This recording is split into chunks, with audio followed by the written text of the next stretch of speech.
नमस्कार साथियों, मैं प्रदीप आपका अपने परिवार स्टडी विद गाजीपुर में स्वागत करता हूं। उम्मीद करता हूं आप लोग अच्छे होंगे, अच्छे से आपकी पढ़ाई चली होगी। आज के हम इस वीडियो में आपको कक्षा 12 के फिजिक्स के एक और मोस्ट इंपोर्टेंट क्वेश्चन को समझाने जा रहा हूं। इसके पीछे मैंने आपको लेंस मेकर सूत्र पढ़ा दिया है, उसको जाकर आप प्लेलिस्ट से देख लीजिए। आइए इस क्वेश्चन को सीखते हैं। पतले लेंस के लिए न्यूटन का सूत्र क्या है, इसका आपको व्यंजक प्राप्त करना है। यह 5 नंबर का क्वेश्चन आपसे बोर्ड एग्जाम में पूछा जाता है।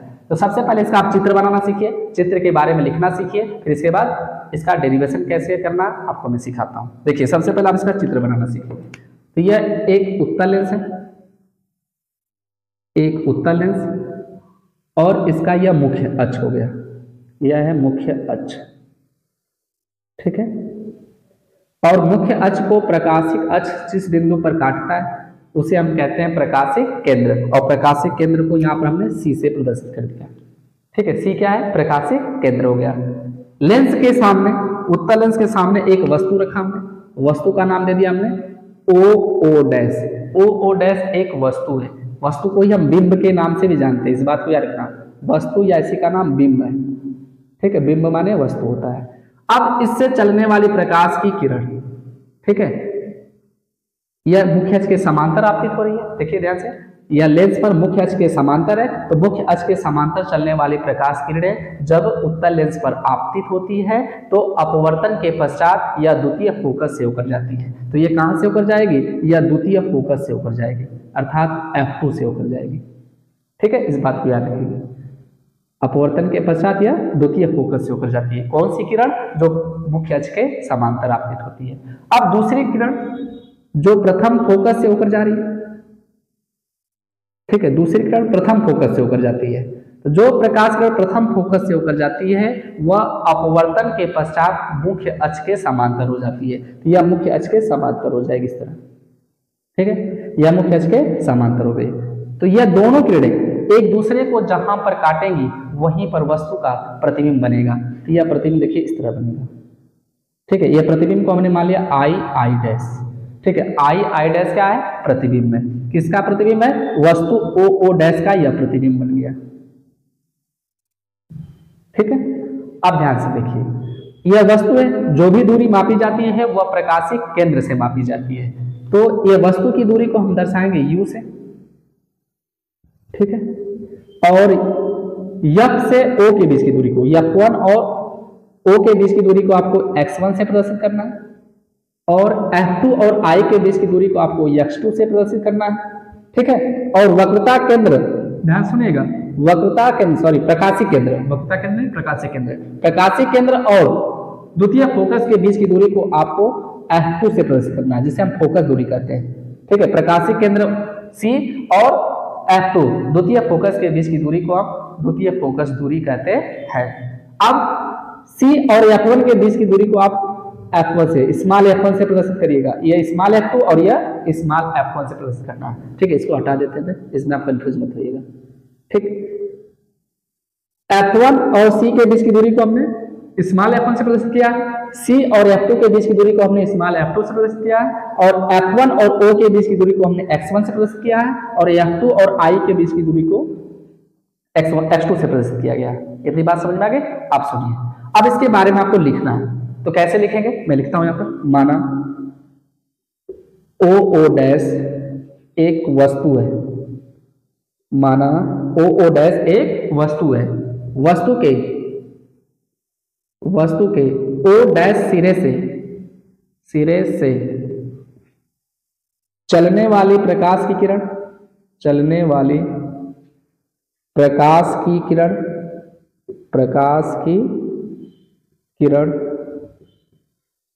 जब उत्तल लेंस पर आपतित होती है तो, उत्तल लेंस पर आपतित होती है तो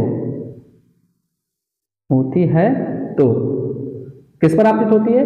उत्तल लेंस पर आपतित होती है। तो अपवर्तन के पश्चात द्वितीय फोकस से होकर जाती है, द्वितीय फोकस से होकर जाती है, लेकिन इस बात को आप याद रखेंगे कि यह कैसे होकर जा रही है, यह मुख्य अक्ष के समांतर होकर जा रही है, तभी द्वितीय फोकस से होकर जा रही है। ठीक है, इस बात को याद रखेंगे, द्वितीय फोकस से होकर जाती है। तथा दूसरी किरण जो प्रथम फोकस से होकर जाती है, प्रथम फोकस से होकर जाती है, वह अपवर्तन के पश्चात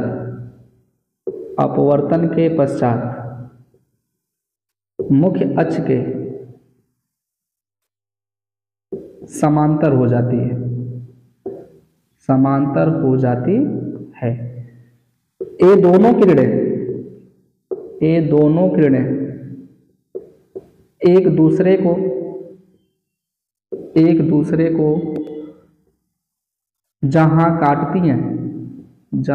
काटती हैं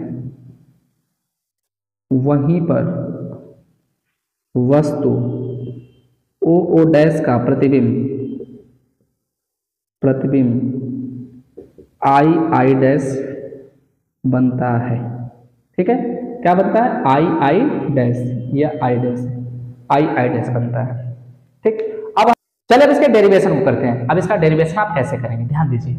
इसमें देखिए आपको दो त्रिभुज दिख रहा है, ओ डैश F1 C, इसको आप कुछ मान लीजिए, C के बाद इसको D मान लीजिए, इसको E मान लीजिए। तो ध्यान दीजिए O dash F1 C D F1, दो त्रिभुज यहां पर देखिए आपको, यहां पर देखिए C E F2 I dash F2। ठीक है, एक त्रिभुज यह हो गया, दूसरा यह, एक त्रिभुज यह हो गया, दूसरा यह, तो टोटल कितने त्रिभुज आपको दिख रहे हैं? 4 त्रिभुज है। और चारों त्रिभुजों की आप तुलना कर दीजिए, आंसर आ जाएगा। देखिए कैसे, सबसे पहले आपको याद रखिएगा हमेशा राइट हैंड वाले त्रिभुज को पहले लेकर चलना है और लेफ्ट हैंड वाले त्रिभुज को बाद में लेकर चलना है। तो इसका राइट हैंड ये होगा, लेफ्ट हैंड ये हो जाएगा। तो देखिए त्रिभुज CD F1 तथा त्रिभुज O डैश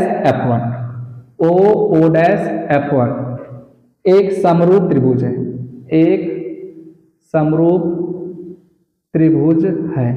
तो एक समरूप त्रिभुज होगा तो इसका क्या कंडीशन होता है कि आधार बटे आधार बराबर किसके होता है? लंब बटे लंब के।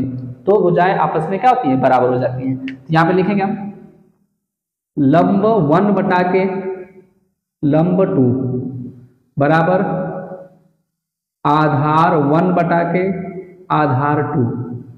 ठीक है, 1 का मतलब पहले त्रिभुज के लिए, 2 का मतलब दूसरे त्रिभुज के लिए। तो पहला त्रिभुज हमने इसी को माना, दूसरा इसको। हमेशा राइट हैंड वाले त्रिभुज को पहले लेकर चलना है। तो इसका बताइए लंब क्या है? इसका लंब है CD, तो लिखेंगे यहाँ पर हम CD। ठीक है, CD बटा के इसका लंब क्या है? दूसरे त्रिभुज का देखिए लंब क्या है? O डैश, यहाँ पे लिखेंगे हम O डैश बराबर पहले त्रिभुज का आधार देखिए क्या है? CF1, यहाँ पे लिखेंगे हम CF1 बटा के। अब दूसरे त्रिभुज का आधार देखिए क्या है? OF1, यहाँ पे हम लिखेंगे OF1। ठीक है, परंतु जो यह CD है यह I डैश भुजा के क्या होगी? बराबर होगी। जो CD भुजा है वह I डैश के बराबर होगी। लिखेंगे चूंकि CD बराबर I डैश। ठीक है, और जहां CD है उसके स्थान पे आप क्या रख दीजिए? I डैश रख दीजिए। तो CD के स्थान पे रख दीजिए I डैश बटा के O डैश बराबर CF1 बटा के OF1। इसे समीकरण नंबर आप क्या मान लीजिए? 1 मान लीजिएगा। अब चलेंगे, अब इस वाले त्रिभुज में आ जाइए, इन दोनों में आइए आप। ठीक है, तो त्रिभुज I डैश F2 तथा त्रिभुज इसमें आ जाइए CE F2, त्रिभुज CEF2 समरूप त्रिभुज है, इसलिए अब देखिए इसमें भी वही फार्मूला, लंब 1 बटा के लंब 2 बराबर आधार 1 बटा के आधार 2। ठीक है, तो देखिए पहले त्रिभुज का लंब कौन है? I डैश, यहाँ पे लिखेंगे हम I डैश बटा के। दूसरे त्रिभुज का लंब देखेंगे CE, तो यहाँ पे लिखेंगे हम CE बराबर, इसका आधार देखिए, तो इसका आधार क्या है? IF2, तो यहाँ पे लिखेंगे IF2, ठीक है। और दूसरे त्रिभुज का देखिए CF2, यहाँ पे हम लिखेंगे CF2, ठीक है। अब ध्यान दीजिए जो CE है यह OO डैश के बराबर होगा। देखिए जो CE है वह OO डैश के क्या होगा, बराबर होगा। तो आप लिखेंगे चूंकि CE बराबर OO डैश के, जो यह भुजा होगी यह इस भुजा की क्या होगी, बराबर होगी। अब देखिए इसके आगे कैसे करना है, तो इसके स्थान पर रख दीजिए आप। तो I डैश बटा के CE के स्थान पे आपको क्या रखना है, OO डैश। यहाँ पे रखेंगे हम OO डैश बराबर, ठीक है, IF2 बटा के CF2, इसको रख दीजिए आप IF2 बटा के CF2। इसे समीकरण नंबर आप 2 मान लीजिएगा, ठीक है।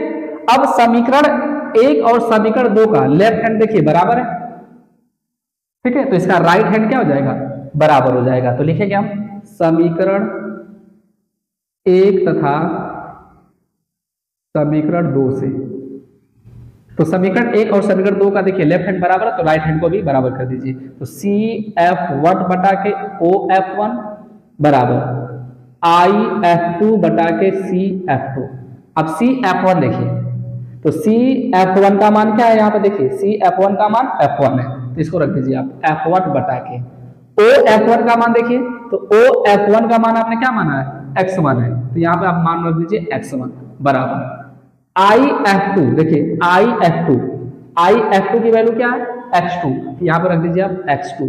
अब बटा के CF2 की वैल्यू आपने क्या माना है, F2, तो यहाँ पर लिख लीजिए F2, स्मॉल F2। अब इसका इसमें गुणा कर लीजिए, इसका इसमें गुणा कर लीजिए, तो इसमें गुणा करेंगे तो क्या होगा, F1 F2, ध्यान दीजिएगा F1 F2 बराबर, इसका इसमें गुणा कर लीजिए X1 X2। यही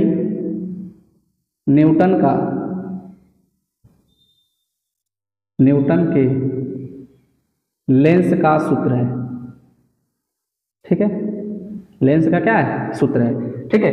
याद रखिएगा इसको, F1 F2 बराबर X1 X2। X1 X2 क्या है, यह प्रथम फोकस दूरी और वस्तु के बीच की दूरी है, और X2 क्या है, द्वितीय फोकस और प्रतिबिंब के बीच की दूरी है।